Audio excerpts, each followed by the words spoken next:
Billy Webb immediately had to put together a team, as it was already March when he was appointed.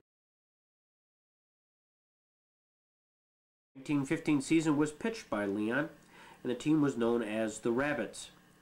Leon would go on to greater fame in making the big leagues in 1920 with the Washington Senators. He pitched 3 relief appearances, all in relief of the great Walter Johnson. As it was told, his first relief appearance, being extremely nervous, he came in and faced Babe Ruth, where he fortunately got the Babe to strike out on a called strike 3.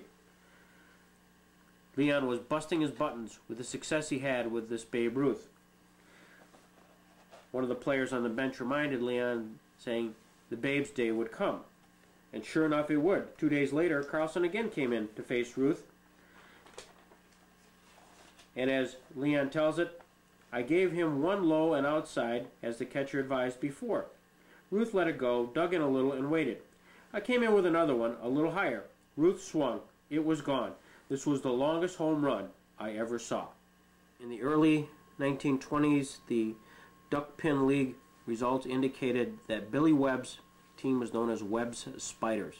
August 3rd, 1920, a newly organized Jamestown Independent Club was created under the management of George Maltby, who was the manager of the Jamestown Railway Company and the Celeron amusement parks.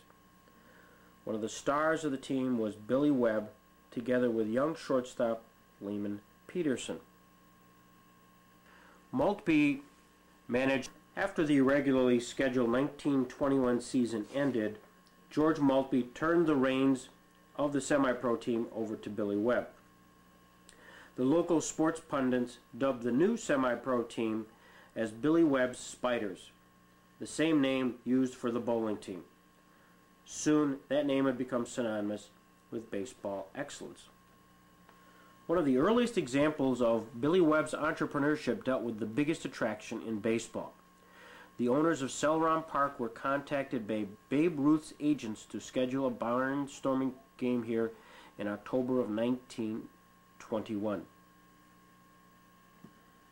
Enter Billy Webb, who in turn prevailed upon our local hero Faulkner's Hugh Bedient to pitch, and his newly formed Spiders to provide the players. I don't care if I ever get back, 'cause it's root, root, root for the home team. If they don't win, it's a shame, 'cause it's 1, 2, 3 strikes, you're out at the old ball game. Saturday, August 9th, 1930, 5 years prior to the first Major League game, and it was at Celeron Park. You guessed it, Billy Webb brought in the California Owls and their artificial illumination system. This was big news. The headline stated, "Night baseball comes to Jamestown on Saturday." Other headlines in other papers, "Night game at Celeron Park stirs up fans." Finally, the headlines read, "Billy Webb's fast traveling outfit makes debut under electric lights." Swat Erickson came in from center field carrying a large lantern, which he used in the coaching box during the game. He swung the lantern like a brakeman in signaling runners at third, keeping the fans in a continual uproar. The first night ball game ever played here, Swat was involved there. They had portable lights. They had the generators there out in the outfield making noise. They had the lights up on poles, the wind was blowing, shaking like that. And nothing new, but before every game here, when we played twilight ball, the guys would park the cars in the outfield, and the lights on, you could get an extra inning in. But they did that night, but that didn't help too much. But Swat, before the ball game, everything is dark in the ballpark. Everything is dark. And in through the center field comes Swat Erickson carrying a lantern. Those are the kind of guys we had down there in this ballpark. Top thrill in baseball was managing his Jamestown Spiders against the Boston Braves on August 6, 1930. The venerable Swat Erickson would claim that it was his top thrill in baseball. Swat Erickson was 35 years old and 8 years removed from his last major league game with the Washington Senators. He was to start that day and little did he realize that he would pitch and pitch so well that going into the 9th inning, he would have a no-hitter going against the Major League team of the Boston Braves. The team consisted of the likes of Wally Burger, Hank Gowdy, and future Hall of Famer George Sisler. Earlier, in the bottom of the 2nd, the Spiders loaded the bases and Swat Erickson strode to the plate. After taking the first 2 deliveries, Erickson laced a double past the reach of star outfielder Wally Burger, clearing the bases. The score 3-0 would be maintained entering into the 9th inning. With 1 out in the top of the 9th and the crowd ever excited, pinch hitter Lance Richborg hit what was described as a, quote, seeing eye, end of quote, single to break up the no-hitter. His no-hitter was gone, but his fame would continue. The final score was 3-0, and Swat Erickson had beat the mighty Braves, and elation swept over the crowd. 27 and 30. That was with the Spiders. Yep. That was their semi-pro team, played in Celeron. And they brought Boston Braves in for an exhibition game. Hank Gowdy, you know, the great Hank Gowdy was a catcher. They didn't use their first string lineup that day, but I think he allowed 1 hit, Swat. I recall Swat that day, how happy he was in the dressing room after. But immediately sought to bring the Pittsburgh Crawfords and Satchel Paige to Celeron Park. This 1932 headlines is indicative of the times.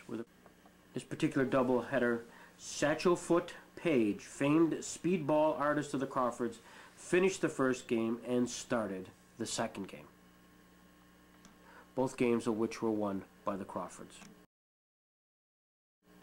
The Crawfords were loaded at that time period, having taken from the Grays Josh Gibson, Oscar Charleston, and that added to Satchel Paige made these guys the champion black team. Satchel Paige, every time I looked up, he was at Celeron Park throwing fast balls at me. Billy Webb, not to be undone, brought in the House of David, which included the famed Grover Cleveland Alexander.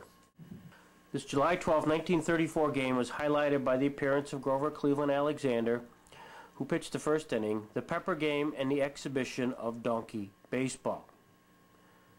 The House of David won the game. He came in to play at Jamestown and also at Bradford. And he guaranteed he would play. He'd come in to finish in the ball game. But in order to get ready for it, he would stand out there with the old timers under the dugout and a few pops.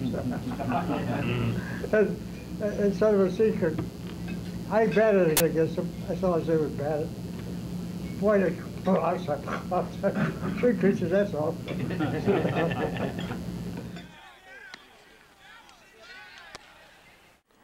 Billy Webb brought the Homestead Grays to Celeron Park, and there was Josh Gibson, together with future Hall of Famers Oscar Charleston and Judy Johnson. Leave it to Billy Webb. 1 year later, the Homestead Grays came back to Celeron, and the headlines read, Homestead Grays go on batting spree and defeat Spiders 10-4. Hugh Bedient rocked. But of particular interest is a small footnote. The note states, Gibson, catcher for the Grays, hit a towering run in the 7th, the ball clearing the trees in center field. Gibson was 3 for 5 on the day. The shortstop, Vince McNamara, recalls that day vividly. Gibson, Josh Gibson. That's right, thank you. I remember how he and Huey used to kid one another like hell. And I remember one day out here in the ballpark, Josh Gibson told Huey, he said, Huey, I'm going to hit that tree out there in right center field with a line drive. And old Huey was a grand guy. He smiled, he said, you are like hell. Well, when he came up to hit, Hugh threw one of his good curves at him. Josh dropped his left leg back and opened up wide. And by God, if he had hit the ball line drive, first bounce and hit that tree. Boy, what a hitter he was. He was a great hitter. But that was the thing that I enjoyed most, looking back on my career in baseball, was the enjoyment of being associated with these guys out here in Jamestown.